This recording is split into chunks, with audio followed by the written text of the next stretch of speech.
Bl-isem tal-Missier u tal-Iben u tal-Ispiritu Santu. Amen.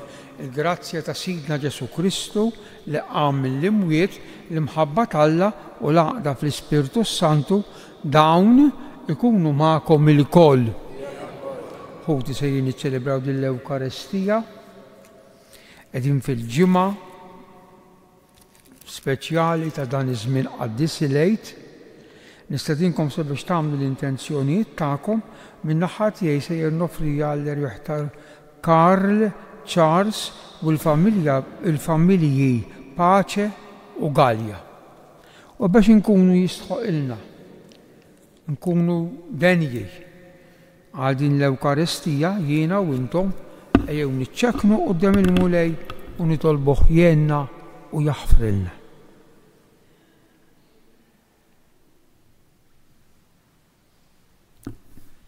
Int is-sliem veru tagħna tal-Għid, mulej ħnina. Int il-ħaruf tagħna tal-Għid li tajtna ġismek biex nikluh Kristu ħnina. Int il-ħajja dejjima u eterna tagħna, mulej ħnina. Iħenna għalina Alla li jista' kollox jaħfrilna dnubitna u jwassalna għal ħajja ta' dejjem. Għax qegħdin din il-ġimgħa speċjali mela ngħidu l-glorja. Glorja l-Alla fil-għoli tas-smewwiet. Il-bnedmin ta' rieda tajba. Infaħru, imberku, nadurawk, natuk ġieħ. Mulej Alla Sultan tas.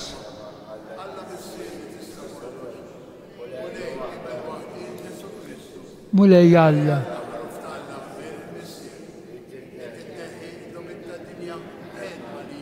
Int li tneħħi d-nubit tad-dinja. Int li qiegħed.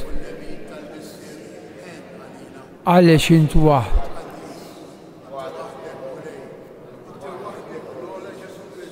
Mal-Ispiritu Santu. Nitolbu. O Alla, int ġbart fl-imkien nies minn kull ġens qalb waħda ifaħru l-isem tiegħek. Għamel li dawk kollha li ħadu twelid ġdid mill-ilma u mill-magħmudija jintrabtu ħaġa waħda bejniethom fl-istqarrija tal-fidi u fl-istess imġiba qaddisa. Bibnek Ġesu Kristu Sidna li huwa Alla u miegħek jgħix u saltan flimkien mal-Ispiritu Santu għal dejjem ta' dejjem.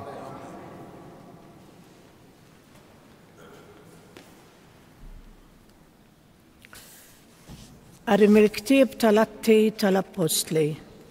F'dak iż-żmien waqt li r-raġel il-matub kien imqabbad ma' Pietru u Ġwanni, in-nies mistaġba l-aħħar ġrew il-kol flimkien lejhom ħdejn il-portiku li jgħidulu ta' Salamun.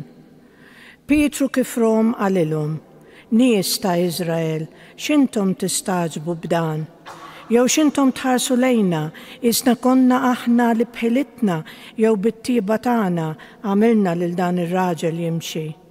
Alla ta' Abraham, Alla ta' Iżak u Alla ta' Ġakob, Alla ta' missirijietna, igglorifika lil qaddej tiegħu, Ġesu, li intom tradejtuh u ċħadtuh quddiem Pilatu għalkemm dan kien qataħħa li jitilqu. Intom ċħadtu il-qaddis u l-ġust, tlabtu l-ħelsien ta' wieħed qattil u qtiltu lill-awtur tal-ħajja. Imma Alla qajmu mill-imwiet u ta' dan aħna xhieda. Kien bl-isem ta' Ġesu u permezz tal-fidi f'dan l-isem li dan ir-raġel li intom tafuh u qegħdin tarawh ħa saħħtu. Hija l-fidi fih li tagħtu saħħtu għal kollox qudiemkom il-koll. Issa ħuti, jiena naf li intom u kemm il-kapijiet tagħkom għamiltu dan għaliex ma kontux tafu. Imma bekk Alla tem dak li hu kien ħabbar sa minn qabel b'fom il-profeti, ġifieri li l-Messija tiegħu kellu ibati. Indmu mela u erġgħu lura minn dnubietkom biex jinħafrulkom. Hekk jiġu żminijiet ta' mistrieħ mingħand il-mulej u jibatilkom il-Messija li għażlilkom li hu Ġesu li għalissa għandu jibqa' fis-sema sa ma jseħħ it-tiġdid kollu li fl-imoddi semma Alla b'fom il-profeti qaddisa tiegħu. Mosè wkoll qal il-mulej Alla tagħna jqajmilkom profeta bħali minn fost ħudkom lilu isimgħu f'kull ma jgħidilkom u jiġri li kull min ma jismax minn dan il-profeta jinqeret minn qalb il-poplu. U l-profeti kollha ibda minn Samwel u dawk li ġew warajh il-koll tkellmu u ħabbru dawn il-jiem. Intom uliet il-profeti u werrieta tal-patt li Alla għamel ma' missirijietkom meta qal lill-Abram. F'nislek jitbirku il-ġnus kollha tal-art. Kien għalikom l-ewwel li Alla qajjem il-qaddej tiegħu u batu jberikkom billi kull wieħed minnkom jerġa' lura minn ħżunitu. Il-kelma tal-mulej. Alleluja, alleluja, alleluja. Mulej sit tagħna kemm hu kbir ismek fl-art kollha, x'inhu l-bniedem biex tiftakar fih, bin il-bniedem biex taħseb fih. Alleluja, alleluja, alleluja. Ftit inqas mill-allata għamiltu, bis-sebħ u l-ġmiel żejjintu, qedtu fuq l-emejjel kollha ta' jdejk, kollox taħt riġlieħ qedtlu. Alleluja, alleluja, alleluja. In-naċ u l-baqar kollha sal-bejjem tax-xari, la safar tal-ajru u l-ħut tal-baħar, dak kollu li terraq fil-baħar. Alleluja, alleluja, alleluja. Alleluja, alleluja, alleluja. Danu il-jum li għamel il-mulej, ħanifirħu u nitennew fih. Alleluja, alleluja, alleluja.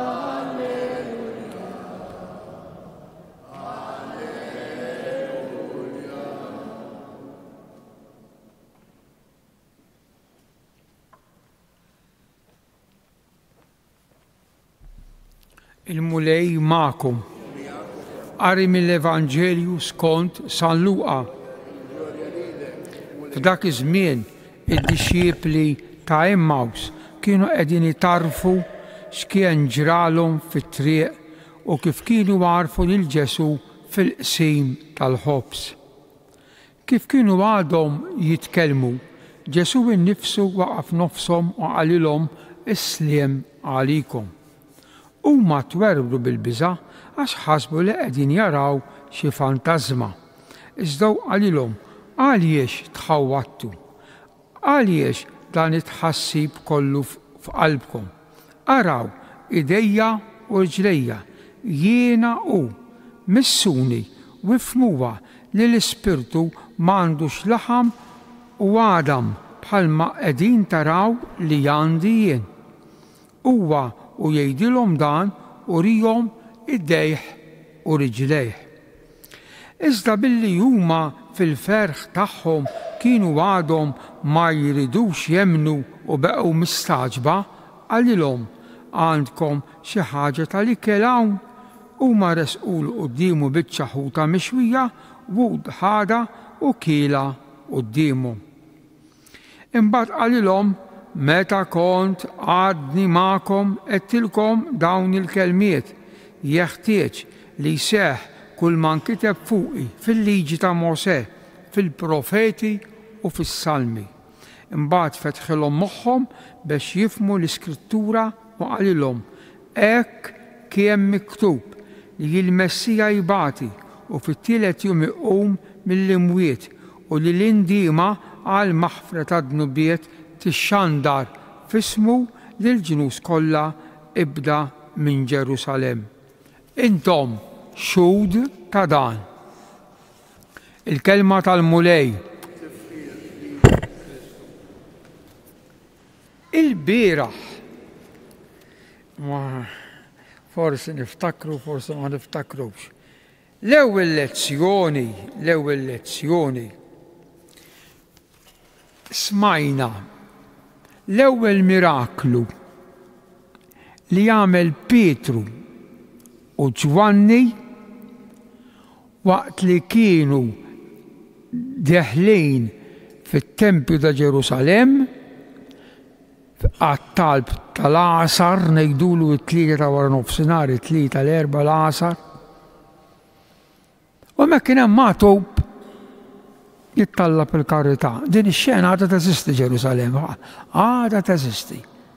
Xi għami, pereżempju f'moħħi għandi il-Pater Noster, kol meta kont immu kien ikun dejjem jittallab. Mela, u Pietru dan il-magħtub qallu fidda u deb m'għandix.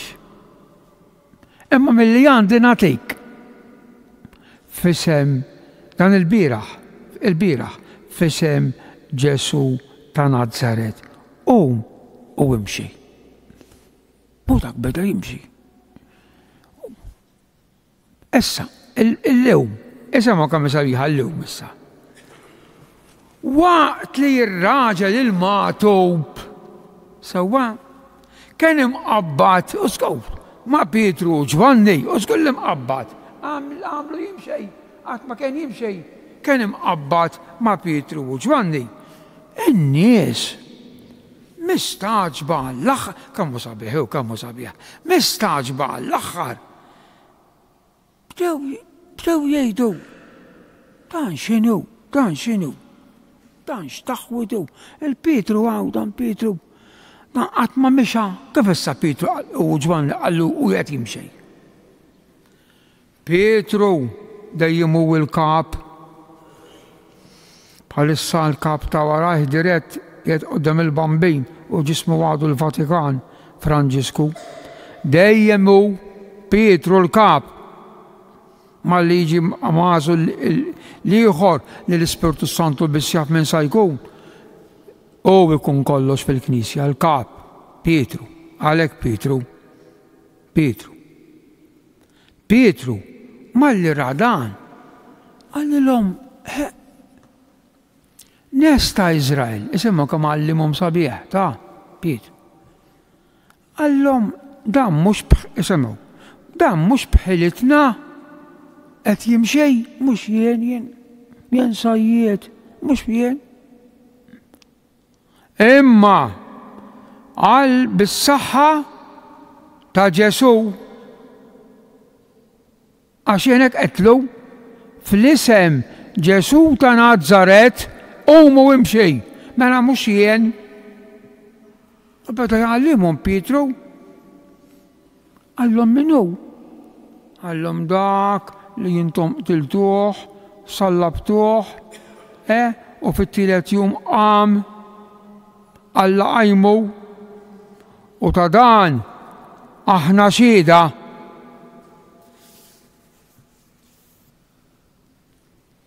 Mbagħad isimgħu it-tagħlim sabiħ, it-tagħlim veru sabiħ. Imbagħad Pietru jgħidilhom, ifakkarhom tal-ludi li kien u li l-Antik Testament kien jafu, mhux bħalna aħna ma nafawx. Fakkarhom, għallhom il-profeti mhux hekk ħabbrew. Ara, mhux hekk kien imħabbar minn fuq il-profeti li l-Messija kellu jbati u isaffikom minn dnubietkom u jinħafrulkom. Mela indmu, qed jgħidilhom Pietru, dak li għadda minnu Kristu diġà mijiet ta' snin qabel kienu ħabbruh il-profeti. Mela l-Antik Testament ħuti li huwa fi 45 ktieb, l-Antik Testament jiġi jikkonfermat, jiġi jimsaħħaħ permezz ta' Kristu, wara fejn hu is-simbolizza din ix-xema. Fil-Ġdid Testament fi Kristu. Fimtuni saw? Fimtuni. Issa ninsaħħaħa bil-Vanġelu. Talim sabiħ, talim iġennik it-talim kammu sabiħ tal-Iskrittura. Issa għandna l-Ġesu. L-istess, il-Vanġelu tal-lum ikompli mal-bieraħ. Il-bieraħ kien meta Ġesu iltaqa' ma' dawk iż-żewġ tirġiel sejrin lejn id-dar qalbhom maqtuwa ta' Emmaus. Qasam il-ħobs tagħulhom qab minn qudiemhom u huma dawk it-tnejn infetħulhom għajnejhom u rritornaw Ġerusalemm. Għaddiju lejl, għaddiju biża'. Ekk qalulhom għarafnieh fil-qsim ta' u Ġesu jidher f'nofshom. Inħasdu u Ġesu qalilhom għaliex qegħdin tarawha bi kbira. Isemgħu x'qalilhom Ġesu. U ma kellux ibati kif inkiteb Ġesu issa jgħid kif inkiteb fuqi fejn? Fil-liġi ta' Mosè, fil-profeti, u għamlek ħajżit kelma qatt ma nsibuha, u fis-salmi, is-salmi dawk l-għanijiet 150 għanja li f'kull qudies naqraw biċċa minnhom, u fis-salmi. Mela il-liġi ta' Mosè, il-profeti u s-salmi tkellmu fuqi, ħabbru dwari, għalmu dwari x'kellu jgħaddi minnhom. Imbagħad fetħilhom moħħhom biex jifhmu l-Iskrittura. Ħut il-eżis nitolbuh il-Ġesu dal-għodu nitolbuh biex inħobbu l-kelma tiegħu. Meta jkun hemm okkażjoni li nitalmu nisimgħu l-kelma tiegħu, nisimgħuha, mmorru nisimgħuha. Il-kelma tal-Iskrittura tibqa' għal dejjem għax hija l-kelma ta' Alla, mhux il-kelma ta' bniedem. Fetħilhom l-Iskrittura, fetħilhom moħħhom biex jifhmu il-Kotba Mqazza. Nitolbuh il-Ġesu biex nirrispettaw il-Kotba Mqazza u nitalmuha, nistudjawha, naqrawha, ħalli tkun il-ktieb li jmexxina. Bil-wifqa. Ħuti eżis, bil-qawmien ta' Kristu mill-mewt, aħna sirna poplu ta' mifdijin. Fi qlubna għandna l-Ispirtu Santu. Għal katekisti biex jgħinu lil ħutom minn Sara jikbru fil-fidi, nitolbu. Għal dawk il-persuni li huma maħkumin mid-dubji dwar il-fidi biex Kristu jiftħilhom qalbhom għall-Iskrittura, nitolbu. Għalina biex ngħixu id-don tal-paċi ta' Kristu irxoxtat, nitolbu. Għall-erwieħ tal-purgatorju u għal dawk li għalihom qegħdin noffru l-quddiesa biex tagħtihom il-mistrieħ ta' dejjem, nitolbu. Dawn it-talbiet mulej nresquhomlok permezz ta' ommok u Ommna Marija, int li tgħix u s-saltan għal dejjem ta' dejjem.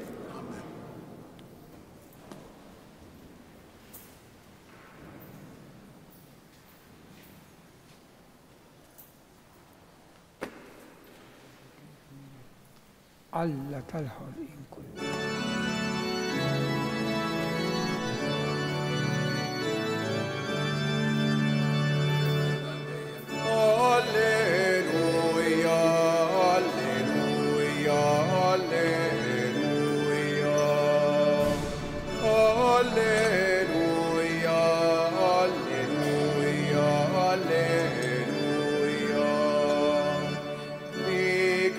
Ikbarena fi qlubna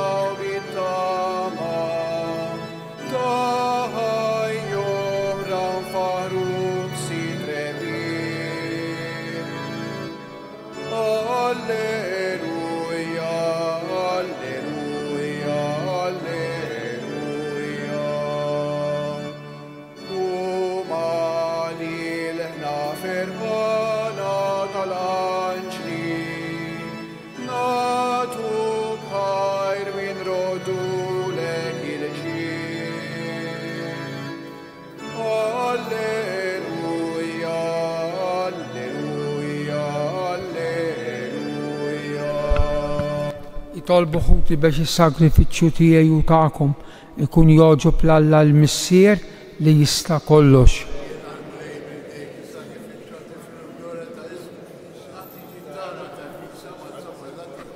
Ilqa bis-sliem mulej dawn l-offerti li qegħdin nagħmlulek biex inroddulek ħajr tal-li tajt u li ġodda lill-Knisja tiegħek. Bi Kristu Sidna il-mulej magħkom. Nerfaw lubna l-fuq. Nidżu ħajr il-mulej Alla tagħna. Sewwa xieraq tas-sew mulej Missier Qaddis. Tajjeb u taġid tas-salvazzjoni tagħna li dejjem nistqarru l-glorja tiegħek. Iżda ferħa akbar inxandruha f'dan il-jum li fih ġie ssakrifikat Kristu, il-ħaruf tal-għejdi tagħna. U bil-ħaruf tas-sew li neħħa d-nubiet tad-dinja, bil-mewt tiegħu qered il-mewt tagħna u bil-qawmen tiegħu kisbilna ħajja ġdida. Għalhekk dan il-ferħ tal-għejd mxerret ma' kull imkien fid-dinja, il-bnedmin kollha jintlew bil-għena u l-qawwiet tas-sema mas-setat tal-anġli jinsġulek innu ta' glorja u bla qiegħda itennulek Qaddis.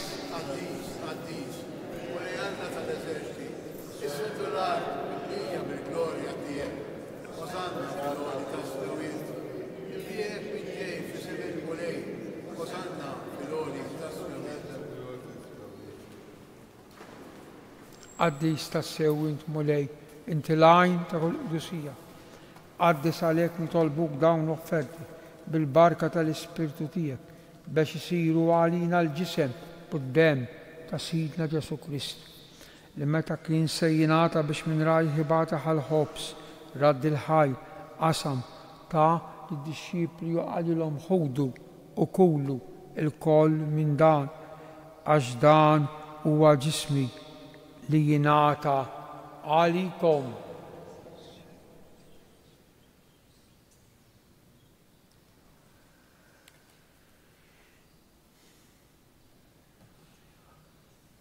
Ekku ukoll wara li klaħa l-kalċi reġa' radd il-ħajr ta' lid-dixxipli u qal ħudu u xorbu minnu l-koll għax dan huwa l-kalċi ta' demmi tal-patt il-ġdid li jibqa' l dejjem. Id-demm li xxerret għalikom u għall-bnedmin kollha għal maħfra tad-dnubiet. Għamlu dan b'tifkira tiegħi.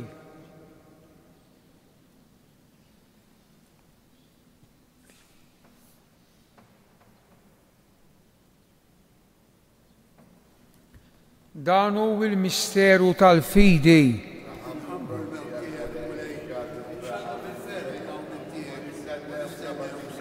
Għalhekk aħna nagħmlu dan tifkira tal-mewt u min ta' Sidna Ġesu Kristu nofrulek mulej il-ħobs tal-ħajja u l-kalċi tas-salvazzjoni u nroddulek ħajr għax għoġbok tilqana quddiemek biex naqduk u miċ-ċokun tagħna nitolbu li l-Ispirtu Santu jaqgħadna f'ġisem wieħed lilna li nieħdu sehem il-ġisem u d-dem ta' Kristu. Ftakar mulej fil-Knisja tiegħek imxerda mad-dinja kollha u taqa' fl-imħabba flimkien mal-Isqof Anton u mal-ministri tiegħek kollha. Ftakar ukoll f'ħutna li raqdu bit-tama tal-qawmien fil-qaddejja tiegħek Karl, Charles u l-familji Paċ u Galja. Ħenna lina l-koll nitolbuk, għati lina wkoll il-wirt tal-ħajja ta' dejjem flimkien mal-Verġni Mqazza Marija, San Ġusepp, l-Apostli u l-Qaddisin kollha li jgħixu bil-biberija tiegħek sa mill-bidu tad-dinja. Għamel li magħhom infaħruk u nsebħuk b'Ġesu Kristu ibnek. Bi Kristu, ma' Kristu u fi Kristu. Jingħata lilek Alla Missier li tista' kollox flimkien mal-Ispirtu Santu kull ġeħu glorja għal dejjem ta' dejjem. Nkomplu nitolbu kif għallimna u ridna nagħmlu li ben ta' Alla għas-salvazzjoni tagħna missierna.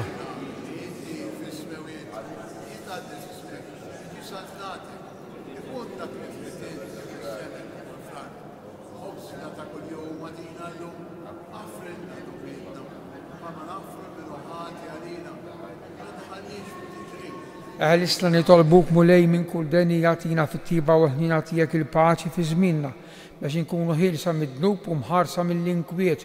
Aħna nistennew u nittamaw il-għena u l-miġja tas-Salvatur tagħna Ġesu Kristu.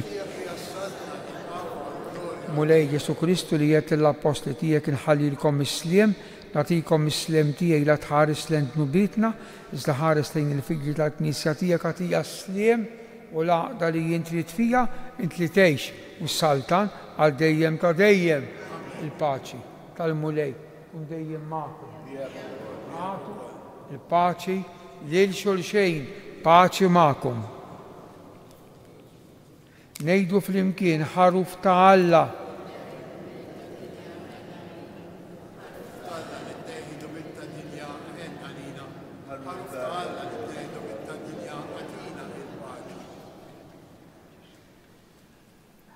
Danu Ġesu il-ħaruf ta' Alla li jneħħi d-dnub tad-dinja ħen aħna mistiedna għal din l-ikra ta' dan il-ħaruf. Mulej.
Gloria lil Missieru l-Iben u l-Ispirtu Santu. Talba r-Ruħ il-Papa Franġisku, Misser Etern, aħna nofrulek ir-ruħ tal-qaddej tiegħek il-Papa Franġisku li jiddedika ħajtu biex jaqdik u jmexxi l-Knisja tiegħek. Mulejja tiegħek il-mistrieħ ta' dejjem u d-daw ta' dejjem jiddi fuqu. Ħajjiten bil-preżenza tiegħek fix-xirka tal-qaddisin u ta' daw kollha li telqu qabilna bis-sinjal tal-fidi bi Kristu Sidna. Amen. Nitolbu. Isma' mulej it-talba tagħna biex il-misteru tal-fidwa tagħna u l-qima qaddisa li bija ċċelebrajnieh jagħtuna l-għajnuna tas-sema bi Kristu Sidna. Il-mulej magħkom, iberikkom Alla li jista' kollox il-Missier u l-Iben u l-Ispirtu is-Santu. Amen. Slim għalik Marija bi grazzi mnija l-mulej miegħek. Imbirka inti fost in-nisa u imbirek il-frott tal-ġif tiegħek Ġesu. Slim għalik Marija bi grazzi mnija l-mulej miegħek. Imbirka inti fost in-nisa u imbirek il-frott tal-ġif tiegħek Ġesu. Slim għalik Marija bi grazzi mnija l-mulej miegħek. Imbirka inti fost in-nisa imbirek il-frott tal-ġif tiegħek Ġesu. Madonna Tapini Sultana tal-Familja, ħarstek fuqna, marru fil-paċi ta' Kristu. Il-ġurnata tajba.